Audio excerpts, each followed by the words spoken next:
જિલ્લામાં ભારે વરસાદ બાદ કુદરતી આફત સામે માનવ સર્જિત બેદરકારી સામે આવી છે અને ભોગ બની રહ્યા છે ખેડૂતો।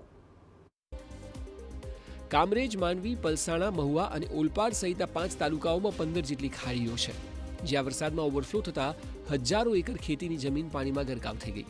ઔદ્યોગિકીકરણના અને બિલ્ડરો દ્વારા ખાડીઓ પર કરવામાં આવેલા ગેરકાયદે દબાણોના લીધે પાણીનો નિકાલ બંધ થઈ ગયો। પરિણામે ચોમાસાનું પાણી સીધું ખેડૂતોના ખેતરોમાં ઘૂસી ગયું। આ સાથે જ ફેક્ટરીઓનું કેમિકલયુક્ત ઝેરી પાણી ખાડીઓમાં છોડાતા સ્થિતિ વધુ ગંભીર બની।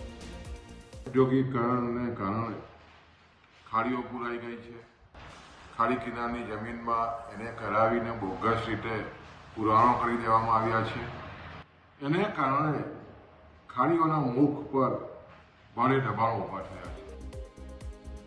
ખેતરોમાં પાણી ભરાઈ રહેવાથી ડાંગરનું ધરું ખોવાઈ ગયું છે અને શાકભાજીનો પાક સંપૂર્ણ નિષ્ફળ જવાની ભીતિ છે। ખેડૂતોને થયેલા આ મોટા પાયે નુકસાનને પગલે ખેડૂત આગેવાને સરકાર સમક્ષ રાહત પેકેજ અંતર્ગત 1000 કરોડની સહાયની માંગ કરી છે। તેમજ ડાંગર અને શાકભાજીના બિયારણ પર સબસિડી આપવાની અપીલ કરી છે। ખેડૂતોની માંગ છે કે ભવિષ્યમાં આવી સ્થિતિ રોકવા માટે ખાડીઓને પહોળી કરી તેમને મૂળ સ્વરૂપમાં લાવવા તાત્કાલિક જોગવાઈ કરવામાં આવે।